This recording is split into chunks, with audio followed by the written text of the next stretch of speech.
Silchar news 24 এ আপনাদেরকে স্বাগতম জানাই। আজ হলো 14 মে বৃহস্পতিবার। আজকের কয়েকটি বিশেষ গুরুত্বপূর্ণ খবর নিয়ে আসলাম। আজকের প্রথম খবরটি হলো গতকাল অসমের নতুন সরকারের প্রথম ক্যাবিনেট বৈঠকে রাজ্যবাসীর জন্য কয়েকটি গুরুত্বপূর্ণ সিদ্ধান্ত গ্রহণ করা হয়েছে। ক্যাবিনেট বৈঠকের সিদ্ধান্ত অনুযায়ী অসমে কার্যকর হতে চলেছে ইউসিসি অর্থাৎ ইউনিফর্ম সিভিল কোড। প্রস্তাবিত ইউসিসি অর্থাৎ ইউনিফর্ম সিভিল কোড অনুযায়ী সব ধর্মের জন্য বাধ্যতামূলক করা হবে বিবাহ পঞ্জীকরণ। তার সঙ্গে বহু বিবাহের উপর নিষেধাজ্ঞা জারি করা হবে। তার সঙ্গে বাবার সম্পত্তিতে পুত্র এবং কন্যার সমান অধিকার থাকবে। তার সঙ্গে নিম্নতম বিয়ের বয়স কঠোরভাবে কার্যকর করা হবে এবং অসমেতে সম্পূর্ণভাবে বন্ধ হবে যুবক যুবতীদের মধ্যে লিভ ইন রিলেশনশিপ। প্রথম ক্যাবিনেট বৈঠকে অসম সরকার থেকে ঐতিহাসিক সিদ্ধান্ত নেওয়া হয়েছে। আগামী 26 মে অসম বিধানসভায় ইউসিসি বিল উত্থাপিত করা হতে পারে বলে খবর এসেছে। এদিকে অসমের মুখ্যমন্ত্রী ডক্টর হিমন্ত বিশ্ব শর্মা একদিন হবে ভারতের প্রধানমন্ত্রী। শপথ গ্রহণ অনুষ্ঠানেতে আসা উত্তরাখণ্ডের গঙ্গোত্রীর সাধু স্বামী নারায়ণের ভবিষ্যৎবাণী বলে খবর এসেছে। আপনারা মুখ্যমন্ত্রী ডক্টর হিমন্ত বিশ্ব শর্মাকে ভারতের প্রধানমন্ত্রী হিসাবে দেখতে চান নাকি কমেন্টে নিশ্চয়ই জানাবেন।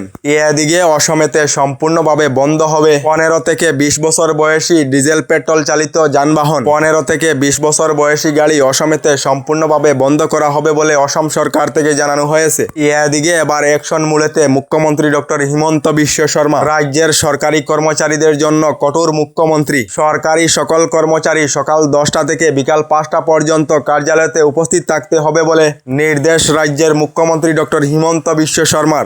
এদিকে গতকাল গোল্ড এবং সিলভার অর্থাৎ সোনা এবং রূপায় কেন্দ্রীয় সরকার থেকে 6 থেকে 15% শুল্ক বৃদ্ধি করা হয়েছে, যার ফলে সোনা এবং রূপার মূল্য বৃদ্ধি সর্বকালের অভিলেখ ভঙ্গ করেছে। যার ফলে প্রতি 10 গ্রাম সোনার মূল্যতে প্রায় 27,000 টাকা বৃদ্ধি করা হয়েছে বলে খবর এসেছে। এদিকে গরু ছাগলের মালিকেরা এবার থেকে রাস্তায় গরু ছাগল ছাড়তে পারবেন না। কারণ হলো রাস্তায় গরু ছাগল থাকার কারণে মানুষের যাতায়াতে এবং গাড়ি চলাচলে অসুবিধা হয়। যার ফলে এবার থেকে রাস্তায় গরু ছাগল দেখলে প্রশাসনের তরফ থেকে মালিকের বিরুদ্ধে কঠোর ব্যবস্থা নেওয়া হবে বলে জানানো হয়েছে।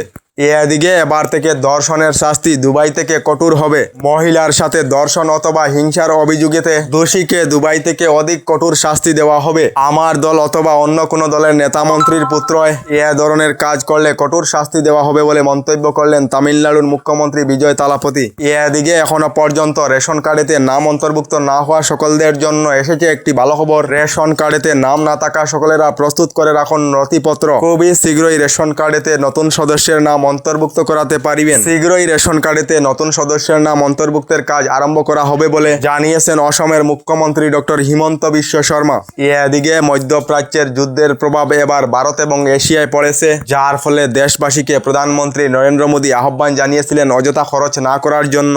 এবার দেশেতে ডিজেল পেট্রোল এবং সোনা রূপার দাম ব্যাপক হারে বৃদ্ধি হওয়ার ইঙ্গিত দিয়েছেন রিজার্ভ ব্যাংক অফ ইন্ডিয়ার গভর্নর বলে খবর এসেছে। এদিকে অসমে নতুন সরকার গঠন হওয়ার পর রাজ্যের মহিলাদের অরুণোদয় প্রকল্প এবং রেশন কার্ড নিয়ে নেওয়া হবে নতুন সিদ্ধান্ত, যার ফলে অরুণোদয় প্রকল্পে মহিলাদেরকে 1250 টাকার পরিবর্তে 3000 করে টাকা দেওয়া হবে এবং এখনো পর্যন্ত রেশন কার্ড না থাকা পরিবারদেরকে রেশন কার্ডও দেওয়া হবে। রেশন কার্ড থাকা প্রতিটি পরিবারের 2 জন মহিলাকে অরুণোদয় প্রকল্পে অন্তর্ভুক্ত করা হবে। নতুন করে অসমের 15 লাখ মহিলাদেরকে অরুণোদয় প্রকল্পে অন্তর্ভুক্ত করা হবে। অসমে সরকার গঠন করার পর একটি একটি করে প্রতিটি প্রতিশ্রুতি পূরণ করা হবে।